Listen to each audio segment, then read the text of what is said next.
Il y a une ambiance le samedi matin sur le plateau de Télématin. Ça groove un maximum. Puis avec ce qu'on mange, faut bouger. Oh là là, alors on va déguster, mais on va d'abord se parfumer avec une odeur, on va l'appeler une odeur très gourmande, qu'on retrouve dans la galette des rois à la frangipane, mais également dans les parfums. Alors là, ça mérite une petite explication. Mais que cette Laurence. histoire m'a fascinée de découvrir quoi d'abord? Qui était à l'origine de cet engouement que nous avons tous pour l'odeur d'amande? Et on va en sentir ce week-end et le week-end prochain avec ces fameuses galettes des rois. Au départ, c'est Pompeo Frangipani, maréchal de France. On est sous Louis XIII. Louis XIII, c'est 1601-1643. Donc au XVIIe siècle, qui veut enlever l'odeur des gants de cuir, l'odeur des souliers de cuir, et qui fait faire une pommade à partir d'un broyat d'amandes. Voilà l'origine de cet engouement pour l'odeur, parce que ensuite, et relisez le parfum de Susskind, il y a quelques phrases qui décrivent très bien comment Jean-Baptiste Grenouille est accueilli par le parfumeur Boldini, qui est complètement embaumé, entouré de cette odeur d'amande, de frangipane, puisqu'ensuite, la crème frangipane, Pompeo Frangipani, va donner son nom à cette crème pâtissière que quelqu'un de sa famille va redonner à un pâtissier. Première époque. Deuxième époque, maintenant, l'industrie peut extraire du noyau de l'abricot, huile essentielle, d'une sorte de macération en quelque sorte d'huile végétale de prune de Gascogne, du pruneau. Du pruneau. De deux façons, l'odeur d'amande. Ça coûte très très cher en huile essentielle, c'est un peu moins cher en huile végétale de pruneau. Sentez-moi ça, monseigneur, l'huile de prune sent parfaitement l'amande. Et on peut faire des cosmétiques à l'amande. Incroyable. Et notamment cette boutique qui vend des ingrédients qui permettent de faire la cosmétique à la maison, ça marche du feu de Dieu. Parce que c'est une odeur qui nous enveloppe, qui nous rassure, notamment quand il fait froid. Et puis, troisième temps... Alors là, justement, c'est la Madeleine de Proust, un souvenir qui me revient. Fred. Ouais. Le parfum amande, c'est quoi?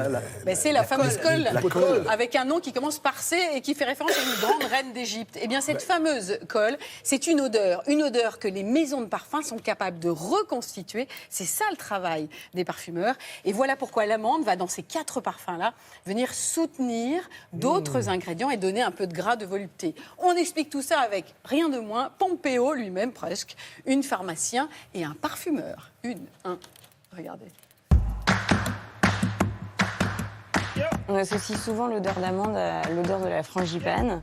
Et il y a plusieurs anecdotes relatives à l'origine du mot frangipane, notamment une qui est assez savoureuse, qui viendrait en fait d'un marquis italien du nom de Pompeo Frangipani, qui en fait aurait fabriqué une pommade, un onguent, à base d'amandes. En fait, il aurait concassé les amandes pour masquer l'odeur des gants en cuir sous l'époque de Louis XIII.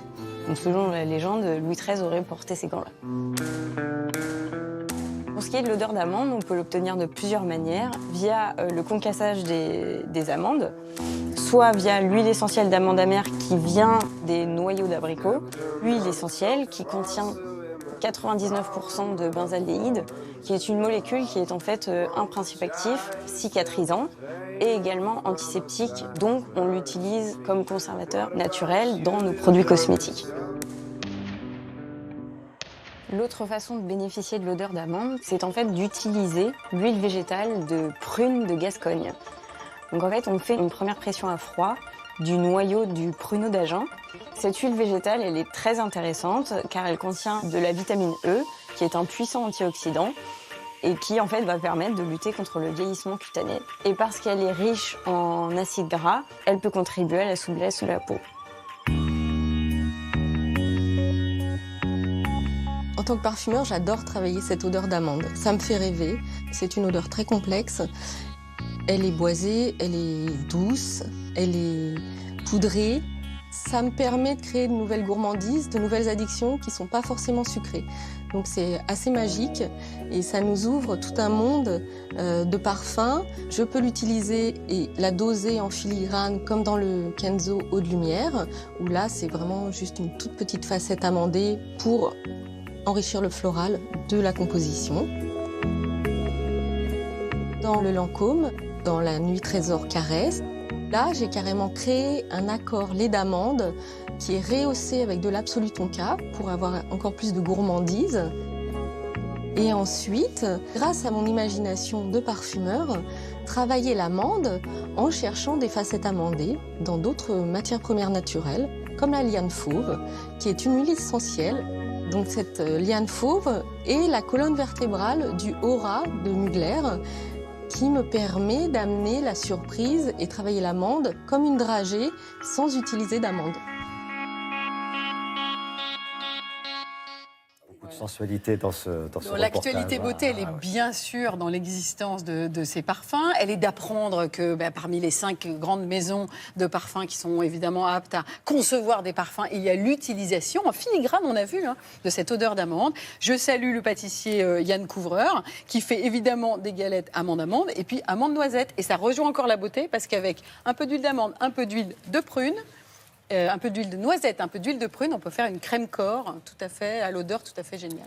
Je peux vous dire que là, le plateau est parfumé, c'est incroyable, la puissance de l'amande. Merci beaucoup, Laurence Dorlac.